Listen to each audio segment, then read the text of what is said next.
विशी और आप देख रहे हैं हमारा स्पेशल एपिसोड आयुष्मान, जहां हर एपिसोड में हम लाते हैं स्वास्थ्य से जुड़ी अहम जानकारी, आसान टिप्स और एक्सपर्ट्स की सलाह, ताकि आप रहे और आपका परिवार सेहत बनी रहे। आज हमारे साथ है डॉक्टर अजय हल्दर, जो बंसल हॉस्पिटल में गायनेकोलॉजी एंड पेल्विक सर्जन है। डॉक्टर अजय, आपका हमारी इस खास पेशकश में स्वागत है। धन्यवाद पलक जी, मुझे स्टूडियोज में बुलाने के लिए बहुत बहुत धन्यवाद।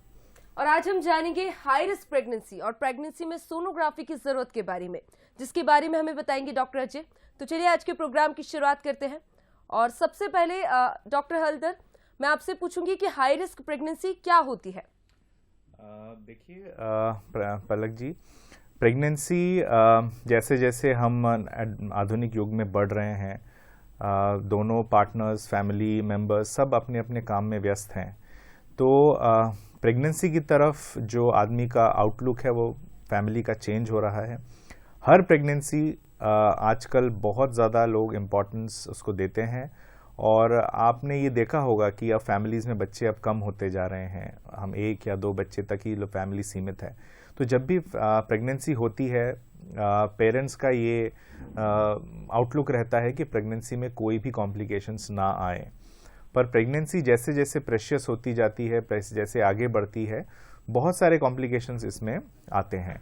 तो हर प्रेगनेंसी मेरे हिसाब से एक हाई रिस्क प्रेगनेंसी हो सकती है, ये हम समझ के चलते हैं और बहुत सारी जांचें शुरू से करते हैं और क्लोजली उसको ऑब्जर्व करते हैं।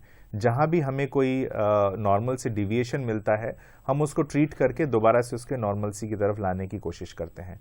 तो ये जो हाई रिस्क प्रेगनेंसी है, ये बेसिकली एक अप्रोच है प्रेगनेंसी के प्रति, कि जो भी प्रॉब्लम सामने आए उसको जल्दी से जल्दी हम उसको डायग्नोस करें और उसको ट्रीट करें, और एक स्वस्थ माँ और बच्चे को अपनी फैमिली में वापस भेजने की हम कोशिश करें। बिल्कुल डॉक्टर अजय, अगर हाई रिस्क प्रेगनेंसी है तो काफी तरह का ध्यान महिलाओं को रखना पड़ता है। मैं आगे बढ़ूंगी, प्रेगनेंसी के बारे में बात करूंगी, लेकिन उससे पहले एक सवाल मेरा ये होगा कि किसी भी महिलाओं को अपनी रिप्रोडक्टिव हेल्थ के लिए ध्यान रखने के लिए किस तरह की सलाह आप देंगे? बहुत अच्छा प्रश्न है। बीमारी बाद में, पहले प्रिवेंशन, पहले उसका प्रिवेंशन हमें समझना पड़ेगा। आजकल जैसे मैंने अभी कहा कि हमारी दिनचर्या, हमारा व्यस्तता, हमारी करियर चैलेंजेस इतने बढ़ रहे हैं कि हम अपनी तरफ उतना ध्यान नहीं दे पाते हैं। तो ऐसे में हमें अपनी रिप्रोडक्टिव फंक्शंस को ध्यान रखने के लिए हमें शुरू से ही इस पे ध्यान देना चाहिए। हमारी जो हेल्थ है इसकी तरफ हमें ध्यान देना चाहिए।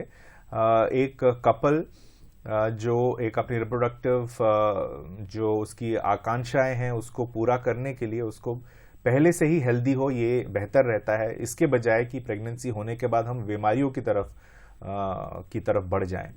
तो प्रेगनेंसी होने के पहले ही ये समझें कि हमारा ओवुलेशन कैसे ठीक रह सकता है। हमारे जो प्रेगनेंसी में होने वाले जो complication generally blood pressure, sugar, thyroid और भी बहुत सारी प्रॉब्लम्स की वजह से आते हैं, ये हमें पहले से अगर हैं तो डिटेक्ट हो जाएं। हम एक हेल्दी लाइफस्टाइल जिएं और अपनी वेट को नॉर्मल रखें, और जो मेडिकेशंस अगर हमारे चल रहे हैं उनको हम पहले से ऑप्टिमाइज कर लें। या ऐसी कोई प्रॉब्लम, जैसे आप डायबिटीज़ को ही ले लीजिए, अगर ये कंसीव करते समय अगर डायबिटीज़ हमारा अनकंट्रोल रहा और हम ये सोचें कि चलिए प्रेगनेंसी आगे बढ़ेगी तो उसको कंट्रोल कर लेंगे, तो जिस वक्त प्रेगनेंसी होगी उसी वक्त डायबिटीज़ अपना इफेक्ट प्रेगनेंसी पे डाल चुकी होगी। तो इसीलिए पहले डायबिटीज़ को ऑप्टिमाइज करना, अपने ब्लड प्रेशर की दवाइयों को ऑप्टिमाइज करना, अपने वज़न को नॉर्मल रखना, अपने डाइट को ठीक रखना, ये सारी चीज़ें बहुत ज़रूरी हैं और हमें समझना ज़रूरी है before we enter into the pregnant होने के लिए हम कोशिश करें। बिल्कुल डॉक्टर अजय, प्रेगनेंसी और पीरियड्स एकदम को रिलेटेड चीज़ है, और जब हम पीरियड्स की बात करते हैं तो उसको लेकर कई तरह के मिथ्स होते हैं, कई तरह की गलत फहमियां होती है जो लड़कियों में होती है, और हम देखते हैं महिलाओं में कई तरह की चीज़ें मानी जाती है जो शायद मेडिकल टर्म्स में सही नहीं है। तो किस तरह की वो गलत फहमियां हैं और उनको किस तरह से आप क्लियर करना चाहेंगे? ये बहुत अच्छा क्वेश्चन है पलक जी। पीरियड्स में कई बार हम पीरियड की एबनॉर्मैलिटी को समझ नहीं पाते हैं और हम प्रेग्नेंट होने के लिए परेशान होते रहते हैं। तो सबसे पहला इंपॉर्टेंस है कि पीरियड का लेंथ एक 28 डेज प्लस माइनस 7 डेज। अगर हम प्लस करें तो वो 35 हो जाते हैं, अगर हम माइनस करें तो वो 21 हो जाते हैं। तो एक 21 डे टू 35 डे का जो साइकिल है, अगर ये रेगुलर है तो इसको हम नॉर्मल मान सकते हैं। पर एक फीमेल जिसके पीरियड्स 35 दिन के बाद आ रहे हैं और इर्रेगुलरली लंबे हैं, ब्लीडिंग कम हो रही है, उनका वज़न बढ़ रहा है और जिनके और भी कई प्रॉब्लम्स हैं जैसे कि सर दर्द है, ब्रेस्ट डिस्चार्ज है, बहुत ज़्यादा एक्ने है, बॉडी हेयर है, ये सारी चीज़ें हैं जो आपके प्रेगनेंसी में प्रॉब्लम कर सकती हैं। ये एक एंड है। दूसरा एंड ये है कि पीरियड्स बहुत रेगुलरली आ रहे हैं, बहुत जल्दी आ रहे हैं, 21 दिन से पहले पीरियड्स आ रहे हैं, इर्रेगुलर हैं, या पीरियड्स के बीच में ब्लीडिंग हो रही है, पीरियड में बहुत ज़्यादा पेन हो रहा है। ये सारी चीज़ें हमें इस तरफ इंडिकेट कर रही हैं कि यूट्रस के अंदर हो सकता है कोई प्रॉब्लम हो, जैसे कि फाइब्रॉइड्स हो या उनमें पेल्विक इन्फेक्शन हो, जैसे पीआईडी हम कहते हैं, या एंडोमेट्रियोसिस हो। ये सारी चीज़ें दो अलग अलग स्पेक्ट्रम्स हैं, जो एक तरफ तो हार्मोनल इम्बैलेंस की प्रॉब्लम हो सकती है और दूसरे एंड में हमें ऑर्गेनिक प्रॉब्लम्स लाइक जैसे मैंने कहा फाइब्रॉइड्स, एंडोमेट्रियोसिस या पेल्विक इन्फेक्शन। तो इन सारी चीज़ों को पीरियड पे डायरेक्टली असर होता है और कंसीव करने के पहले पीरियड्स का इस नॉर्मल ड्यूरेशन में लाना या उसको नॉर्मलाइज करना बहुत ज़रूरी होता है। डॉक्टर अजय, हम पीरियड्स की बात कर रहे हैं तो एक कॉमन प्रॉब्लम होती है पीसीओडी और पीसीओएस, और कई बार हम देखते हैं कि महिलाओं में सिस्ट डेवलप हो जाती है जिसको ऑपरेट कराना पड़ता है, तो कई बार वो सिस्ट दोबारा भी डेवलप हो सकती है। ऐसे में महिलाओं को क्या करना चाहिए? देखिए, जैसे मैंने अभी कहा, पीरियड लेट हो जाना और फिर प्रेगनेंसी ना हो पाना, जनरली आजकल जो देखा गया है ये पीसीओडी की वजह से है। पीसीओडी बेसिकली एक हार्मोनल प्रॉब्लम है और जनरली ये एक मेडिकल प्रॉब्लम है। इसमें जनरली सर्जरी की ज़रूरत नहीं पड़ती है। पर जब मैं ये कह रहा हूँ कि पीसीओडी में ज़रूरत नहीं पड़ती है, जहाँ सिस्ट बनते हैं, पर बहुत ही क्लोजली अदर प्रॉब्लम्स भी होते हैं जिनमें कई बार बड़े बड़े सिस्ट बनते हैं, उनको बार बार ऑपरेट करने पे भी वो नहीं जाते हैं, जैसे कि एंडोमेट्रियोटिक सिस्ट। एंडोमेट्रियोसिस बहुत ही आजकल कॉमनली बढ़ रहा है पीसीओडी की तरह। इसमें ओवरी में ऐसी गांठें बन जाती हैं जिसमें ब्लड फिल्ड सिस्ट होते हैं और इसकी जो एक सबसे बड़ी प्रॉब्लम यह है कि इसको आप सिस्ट ऑपरेट कर दें, कुछ दिनों बाद ही दोबारा डेवलप हो जाती है। तो इसमें सबसे इम्पॉर्टेंट जो इफेक्ट महिलाओं को आता है वो है प्रेग्नेंट होने में। तो जो फीमेल अभी प्रेगनेंसी, उसके एक्सपेक्टेशंस अभी बाकी हैं या वो होना चाहती है, नहीं हो पा रही हैं, उनमें अगर बार बार सिस्ट डेवलप हो रहे हैं, सर्जरी के बाद भी डेवलप हो रहे हैं, तो हमें एंडोमेट्रियोसिस की लाइन पे सोचना पड़ता है और उसको इस तरह से ट्रीट करना पड़ता है कि अच्छी तरह जितना एंडोमेट्रियोटिक पैचेस हैं, सिर्फ ओवरी में नहीं, यूट्रस में, पेरिटोनियम में, रेक्टम में, ब्लैडर में, सब जगह से हमें उसको साफ करना होता है एडवांस लेप्रोस्कोपी के द्वारा, और जल्दी से जल्दी वो गर्भ धारण करें, इसकी हमें तैयारी करनी होती है। भले वो मेडिकल मैनेजमेंट हो, भले वो कृत्रिम गर्भाधान हो, जिसे हम इन विट्रो प्रेगनेंसी या आईवीएफ प्रेगनेंसी कहते हैं। बिल्कुल डॉक्टर अजय, ये तो बात हो गई है पीरियड्स की, पर अब अगर हम प्रेगनेंसी की बात करें तो कौन से टेस्ट है जो हर महिलाओं को कराना चाहिए प्रेगनेंसी से पहले? देखिए, ये एक फैमिली के स्वास्थ्य की बात है, क्योंकि जब हम प्रेगनेंसी में महिला की टेस्ट कर रहे हैं, ये सिर्फ महिला का टेस्ट नहीं, उसके होने वाले बच्चे का भी टेस्ट है। और वो क्योंकि उस वक्त बच्चा अभी बन ही रहा है, तो ये जो टेस्ट जो रिजल्ट देंगे वो न कि उस बच्चे को, पर उसकी जीन्स, उसके आगे होने वाले बीमारियों को भी दर्शाते हैं और हमें उनको ट्रीट करने का एक मौका देते हैं। तो सबसे इम्पॉर्टेंट जो बेसिक टेस्ट होते हैं, शुरुआती टेस्ट होते हैं, वो है मदर में डायबिटीज़ टेस्ट करना, थायराइड टेस्ट करना और उनका हीमोग्लोबिन एनीमिया टेस्ट करना, और इसके बाद हम टेस्ट करते हैं उनमें ब्लड हीमोग्लोबिन एब्नॉर्मैलिटीज़ जैसे कि थैलेसीमिया और सिकल सेल एनीमिया। ये बेसिक चीज़ें टेस्ट हैं। इसके बाद अगर हम आगे बढ़ते हैं तो हम मदर्स में इन्फेक्शन टेस्ट, जैसे कि हम HIV टेस्ट बहुत इंपॉर्टेंट है प्रेगनेंसी में, जो हर महिला का किया जाता है। और इनफैक्ट एक सोसाइटी में यही एक विंडो है, यही एक मौका है जब हम पता कर पाते हैं कि सोसाइटी में HIV की स्टेटस क्या है। तो ये जो प्रेग्नेंट महिलाओं में HIV टेस्टिंग, ये न कि सिर्फ एक महिला का टेस्ट है, एक्चुअली ये पूरी जो कम्युनिटी है उसका टेस्टिंग हो रहा है और हम एक अंदाजा लगा रहे हैं कि कम्युनिटी में HIV कितना फैला हुआ है। दूसरा है हेपेटाइटिस बी वायरस और हेपेटाइटिस सी वायरस। ये सारी चीज़ें भी प्रेगनेंसी में इम्पॉर्टेंट टेस्टिंग है, क्योंकि ये मदर के ब्लड के थ्रू बेबी में भी जाती हैं और मदर के एसिम्प्टोमेटिक, मदर के कोई सिम्टम ना होते हुए भी बच्चे को बहुत बुरी तरह अफेक्ट कर सकती हैं। और इसमें सिफिलिस है एक टेस्ट जिसमें हम VDRL टेस्ट करते हैं। ये भी एक सेक्सुअली ट्रांसमिटेड डिजीज़ है जो बच्चे में जा सकता है, बच्चे में कई विकृतियाँ कर सकता है। तो ये जो मैंने टेस्ट ली, ये रूटीन टेस्ट हैं, ये हर प्रेग्नेंट महिला में होते हैं। और इसके अलावा जो और इम्पॉर्टेंट टेस्ट्स हैं वो जनरली महिला सेंट्रिक होते हैं कि उनको अगर कोई एक्स्ट्रा प्रॉब्लम है या कोई और फैमिली में कोई बीमारी मिली है या फैमिली में कोई विकृति है, उसके हिसाब से हम अलग टेस्टिंग और कर सकते हैं। वो फीमेल टू फीमेल डिफर करेगा। डॉक्टर अजय, आपने इन्फेक्शन की बात कही, तो हम कैसे जाने कि गर्भ में बच्चा सुरक्षित है या नहीं? गर्भ में बच्चा सुरक्षित होने का ये एक साइंस है जो हम ऑब्स्टेट्रिशियंस, जो हम प्रेगनेंसी को ध्यान रखते हैं, इन डॉक्टरों का एक मेजर काम होता है। तो इसमें देखिए, शुरुआती टेस्टिंग जो हमने मदर की है, इसका भी एक बहुत बड़ा रोल है। अगर मदर डायबिटिक है तो अलग टेस्टिंग होगी, मदर के ब्लड प्रेशर है तो अलग टेस्टिंग होगी, उनको अगर कुछ और विकृतियां हैं तो उसमें और बच्चे का टेस्ट है। पर जो मैं एक आपको बताना चाहूँगा वो है एक बेसिक ब्लूप्रिंट कि हम बच्चे को कैसे ये समझते हैं कि बच्चा ठीक है। तो शुरुआत में देखिए 28 to 30 वीक्स तक ये अल्ट्रासाउंड ही है, सोनोग्राफी है, जिसके थ्रू हम पता करते हैं कि बच्चे का ग्रोथ उसके तिमाही के हिसाब से हो रहा है कि नहीं, उसमें कोई जन्मजात विकृति है कि नहीं, बच्चे के चारों तरफ पानी है वो कैसा है, बच्चा जो माँ से अवल नाल से जुड़ा हुआ है उसका साइज क्या है और उसका लोकेशन क्या है। ये सारी चीज़ें हमें इंफॉर्मेशन देती हैं कि बच्चा कितना ठीक है।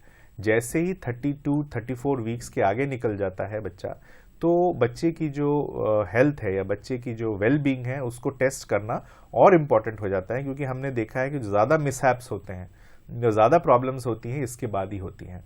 तो इसमें सबसे पहला एक टेस्ट आता है, उसे हम कहते हैं फीटल डॉपलर टेस्टिंग। एक और बहुत इंपॉर्टेंट टेस्टिंग है जो आजकल ऑलमोस्ट सभी अल्ट्रासाउंड सेंटर्स पे हम करते हैं, जिसमें बच्चे के में रक्त मदर के थ्रू जो ब्लड जा रहा है उस ब्लड फ्लो का पैटर्न क्या है और अमाउंट क्या है। तो देखिए, एक तो बच्चा माँ से जिस कॉर्ड से जुड़ा होता है उसे हम अम्बिलिकल कॉर्ड कहते हैं। तो अम्बिलिकल कॉर्ड के अंदर जो ब्लड फ्लो है उसको मेजर किया जाता है कि डायस्टोलिक प्रेशर कितना है, सिस्टोलिक प्रेशर कितना है, कहीं डायस्टोलिक प्रेशर कम तो नहीं हो गया है, कहीं वो डायस्टोली में प्रेशर बंद तो नहीं हो रहा है, या कहीं डायस्टोलिक प्रेशर में कहीं ब्लड उल्टा तो नहीं फ्लो कर रहा है, उसे रिवर्सल ऑफ फ्लो कहते हैं। ये कॉम्प्लेक्स साइंस है जिसका इंटरप्रिटेशन करके हम समझते हैं कि बच्चा सुरक्षित है कि नहीं। दूसरे जो टेस्ट है उसे हम कहते हैं बायोफिजिकल स्कोर, जिसमें हम देखते हैं बच्चे के चारों तरफ का पानी कितना है, बच्चे की मूवमेंट कैसी है, बच्चे की सांस कितनी देर में ले रहा है, बच्चे की स्पाइन मूवमेंट्स देखे जाते हैं। तो ये अगर हफ्ते में एक बार किए जाए तो हमें पता रहता है कि बच्चा अगले एक हफ्ते तक वो ठीक है। जैसे हम डायबिटिक मदर्स में बायोफिजिकल स्कोर का बहुत इंपॉर्टेंट हो जाता है, वहाँ पे डॉपलर इतना हमें हेल्प नहीं करता जितना बायोफिजिकल स्कोर। इसके बाद CTG टेस्टिंग है, NST टेस्टिंग है, ये बच्चे की धड़कन को हम ECG की तरह देखते हैं। वो बहुत ही एडवांस साइंस है जो इंडिविजुअल मदर के ऊपर हमें डिसाइड करना होता है कि कितनी देर में कराना है, कितनी बार कराना है, और उनके रिजल्ट्स हम कैसे इंटरप्रेट करें। तो ये एक मोटा एक ब्लूप्रिंट है कि हम कैसे बच्चे की हेल्थ को एश्योर करते हैं। डॉक्टर अजय, और अगर मैं बात करूं पेल्विक फ्लोर की, तो प्रेगनेंसी के दौरान कई तरह के हार्मोनल चेंजेस होते हैं, तो वो किस तरह से पेल्विक फ्लोर को डैमेज करते हैं या अफेक्ट कर सकते हैं? देखिए, ये एक बहुत कॉम्प्लेक्स इशू है।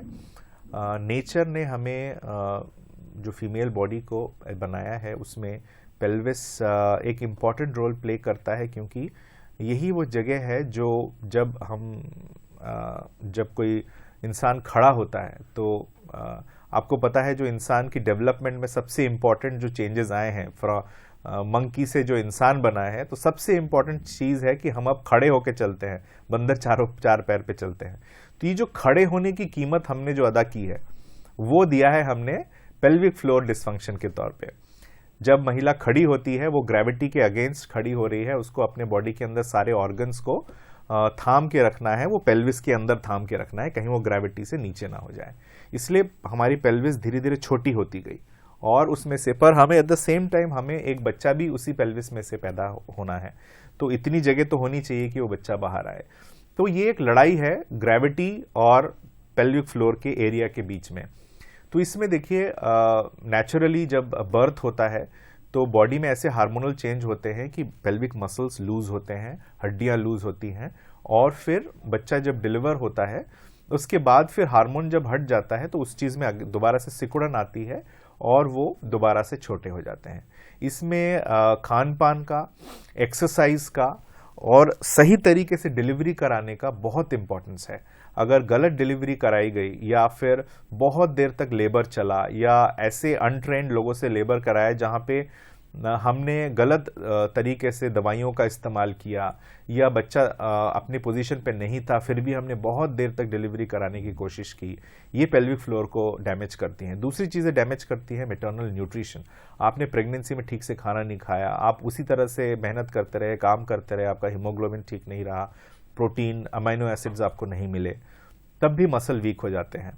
और तीसरा है कि आपको डिलीवरी के बाद सही रिहैबिलिटेशन नहीं मिला, आप दोबारा से आप डिलीवरी के इमीडिएटली बाद काम चले गए, आपको रेस्ट करने को नहीं मिला, आपको सही न्यूट्रिशन नहीं मिला, तब भी पेल्विक फ्लोर डिस्फंक्शन बढ़ते हैं।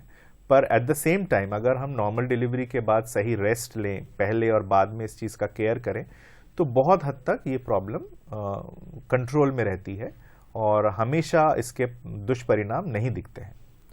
डॉक्टर अजय, आपने गलत खान पान की बात कही, तो भाई अगर हम महिलाओं की बात करें जो शराब का सेवन करती है, स्मोकिंग करती है, तो वो प्रेगनेंसी को किस लेवल तक अफेक्ट कर सकता है? या फिर हम देखते हैं कि कुछ लोग सोचते हैं कि प्रेगनेंसी से कुछ समय पहले छोड़ देते हैं, पर पहले वो स्मोक करते थे या ड्रिंकिंग करते थे, तो उसमें कितना फर्क पड़ सकता है? देखिए, स्मोकिंग और ड्रिंकिंग की मैं बात मैं पहले करता हूँ, ये डायरेक्टली फीटोटॉक्सिक है, बेबी को एक जहर की तरह काम करता है और बेबी के बहुत फीटल अल्कोहल सिंड्रोम जिसे हम कहते हैं, जिसमें बेबी के बहुत सारे डेवलपमेंटल एब्नॉर्मैलिटीज़ होती हैं, तो ये सीधा सीधा जहर है बच्चे के लिए। जहाँ तक स्मोकिंग का सवाल है, स्मोकिंग इसमें देखिए बहुत सारे प्रॉब्लम्स है, जैसे बच्चे का वज़न कम होना, मदर में ब्लड प्रेशर का प्रॉब्लम होना, बच्चे का जब डिलीवरी के थोड़े ही पहले बच्चे की आवल नाल छूट जाना अपने जगह से और सीवियर ब्लीडिंग होना, और जिस वजह से बच्चे और माँ दोनों की लाइफ को खतरा हो जाता है। और इसके अलावा और भी बहुत सारे मेडिकल कंडीशंस जैसे ब्लड प्रेशर का बढ़ जाना, डायबिटीज़ का कंट्रोल में ना आना, ये सब कुछ अगर हम प्रेग्नेंट नहीं भी हैं तब भी ये सारी चीज़ें होती हैं। तो स्मोकिंग और अल्कोहल तो डायरेक्टली फीटोटॉक्सिक है और इसका सेवन, इनफैक्ट पैसिव स्मोकिंग भी हमारे सोसाइटी में बहुत कॉमन है, जहाँ पे जो फैमिली मेंबर्स हैं वो स्मोक करते हैं, हस्बैंड स्मोक करता है या फैमिली में कोई और मेल है या फीमेल है जो स्मोक करती है। ऐसे में भी मदर को पूरा रिस्क रहता है और हमें पैसिव स्मोकिंग, एक्टिव स्मोकिंग दोनों से ही दूर रहना चाहिए प्रेगनेंसी के दौरान। बिल्कुल डॉक्टर अजय, हम देखते हैं कई महिलाओं में मिसकैरेज की बहुत बार शिकायतें मिलती है, तो अगर बार बार मिसकैरेज हो रहा है तो सबसे बड़ा कारण उसमें मेडिकल टर्म्स में क्या हो सकता है?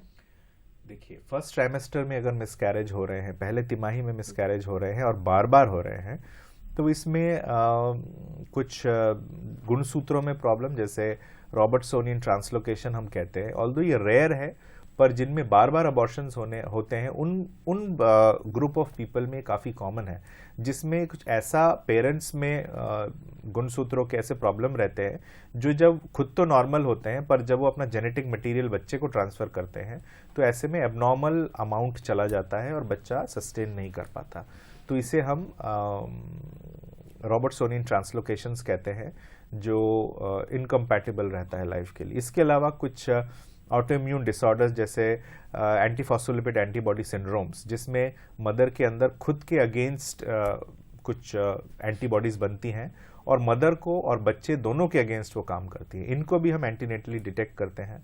जब तीसरे महीने के बाद के जो अबॉर्शंस हैं वो जनरली बच्चेदानी की बनावट में एबनॉर्मेलिटी होती है, तब होता है, जैसे कि बच्चेदानी में सेप्टम होना या बच्चेदानी का मुंह लूज होना, जिसे इनकॉम्पिटेंसी कहते हैं, सर्वाइकल इनकॉम्पिटेंस। या कई बार देखा गया है प्री टर्म लेबर, बच्चे को जैसे ही बच्चे के मदर का साइज, यूट्रस का साइज थोड़ा बड़ा होता है तो समय के पहले लेबर पेन स्टार्ट हो जाते हैं। तो ये सब प्रॉब्लम्स एक रिकरेंट प्रॉब्लम्स की बन सकते हैं एक महिला में, जिनको बहुत ही क्लोजली हमें डायग्नोस करना पड़ता है और फिर उनको ऑब्जर्वेशन में उनका ट्रीटमेंट करना पड़ता है। एक सवाल मेरा इसी से जुड़ा होगा डॉक्टर अजय, अचानक अगर गर्भ में ही बच्चा खत्म हो जाए तो मदर को क्या रिस्क हो सकता है और उसको किस तरह से मैनेज कर सकते हैं? देखिए, ये एक बहुत इम्पोर्टेंट क्वेश्चन है। अक्सर ये क्वेश्चन मिस हो जाता है और अक्सर ये क्वेश्चन लोग प्रेगनेंसी में नहीं पूछते हैं। और अगर किसी को ये दुर्भाग्यपूर्ण परिस्थिति में उसको जाना पड़ता है तो वो फैमिली पूरी तरीके से घबरा जाती है और पूरी तरीके से उनका जो मनोबल है वो टूट जाता है। तो मैं आपसे ये सबसे ये निवेदन करूँगा कि ये एक प्रेगनेंसी कॉम्प्लिकेशन है और खासकर अगर आप किसी ऐसे डॉक्टर के पास है जहाँ पे सारी फैसिलिटीज़ है, जहाँ पे मदर का आईसीयू है और सारे ब्लड बैंक है और सारे इश्यूज कॉम्प्लिकेशंस हम डील कर सकते हैं, आपको ऐसी जगह पे होना चाहिए। और अगर मैं कॉम्प्लिकेशंस की बात करूं तो देखिए, बच्चा अगर गर्भ में समाप्त होता है तो उसके ज़्यादातर कोई मदर में मेडिकल कॉम्प्लिकेशन हो सकता है, जैसे कि डायबिटीज़ एक कॉमन कारण है जिसमें अचानक ही एक स्वस्थ या एक बड़ा साइज का बच्चा भी एक्सपायर हो जाता है। दूसरा है ब्लड प्रेशर, जहाँ पे खून की कमी की वजह से बच्चे का साइज पहले से ही छोटा छोटा छोटा होता जाता है और अपने समय से वो पिछड़ जाता है और एक दिन अचानक फिर बच्चे की धड़कन रुक जाती है, तो उसे हम सीवियर IUGR कहते हैं। फिर या फिर डिलीवरी के दौरान भी ये चीज़ हो सकती है, जब ठीक तरीके से डिलीवरी का प्रोसेस ना मॉनिटर किया जाए या बहुत देर तक महिला का लेबर चले और बच्चे की ऑक्सीजन कैपेसिटी ख़त्म हो जाए, तो ऐसी परिस्थितियां ऑब्स्ट्रक्टेड लेबर जिसे हम कहते हैं या बर्थ एस्फिक्सिया जिसे कहते हैं, ये सारी चीज़ें हो सकती हैं। तो इसमें मदर को देखिए, कॉम्प्लिकेशन ये है कि बच्चा, लोग कई बार कहते हैं कि जहर फैल जाता है, तो हम जो मेडिकल टर्म्स में इसमें ये कहते हैं कि बच्चा जब अंदर समाप्त होता है तो उसके आवल नाल, बच्चे के खुद के शरीर के प्रोडक्ट्स, ये बहुत ही माइन्यूट माइक्रोस्कोपिक अमाउंट में मदर के ब्लड में फैलते हैं और फिर वहाँ पे जो मदर का जो खून की थक्का बनाने की जो क्षमता है, उस चीज़ को धीरे धीरे धीरे धीरे वो ख़त्म करते हैं। और एक समय ऐसा आता है कि अगर वो डिलीवरी नहीं हुई तो मदर का ब्लीडिंग प्रॉब्लम्स हो जाती है, मदर की ब्लीडिंग डिलीवरी के बाद रोकना मुश्किल हो जाता है, जिसे हम DIC कहते हैं। पर देखिए, ये जो प्रॉब्लम है ये ऑलमोस्ट 7 डेज लगते हैं इस चीज़ को डेवलप होने में। तो अगर कहीं बच्चा ऐसा ख़त्म होता है तो आप अगर किसी डॉक्टर के पास गए हैं तो उसकी पूरी कोशिश रहेगी कि उसको वजाइनली और उसको नॉर्मली डिलीवर कर दिया जाए अगले 3 to 4 डेज, 2 to 3 डेज के अंदर, क्योंकि नॉर्मल डिलीवरी को इंड्यूस करने में समय लगता है। तो अगर 2 से 3 दिन 4 दिन के अंदर इस चीज़ का प्रॉब्लम सॉल्व हो गई तो जनरली जहर फैलने वाली प्रॉब्लम नहीं होती है। और अगर बहुत ही नेग्लेक्ट हो जाता है पेशेंट और अगर ये जहर फैलने वाली प्रॉब्लम या जिसे DIC हम कहते हैं, अगर ये होता है तो एक सीवियर कॉम्प्लिकेशन है। तो इसीलिए फीटल डेथ के बाद एक बहुत अच्छे सेंटर पे इस चीज़ को मैनेज करना इम्पॉर्टेंट है। डॉक्टर अजय, विमेंस को अक्सर सजेस्ट किया जाता है कि late pregnancy is not good for your health, तो IVF और लेट प्रेगनेंसी किस तरह से हाई प्रेगनेंसी में आती है? देखिए, जैसे जैसे एज बढ़ेगी वैसे वैसे जो मेडिकल कॉम्प्लिकेशन होने के प्रॉब्लम बढ़ेंगे। जैसे कि ब्लड प्रेशर की प्रॉब्लम हम सब जानते हैं कि ये 35 से 40 साल की उम्र के बाद डेवलप होते हैं।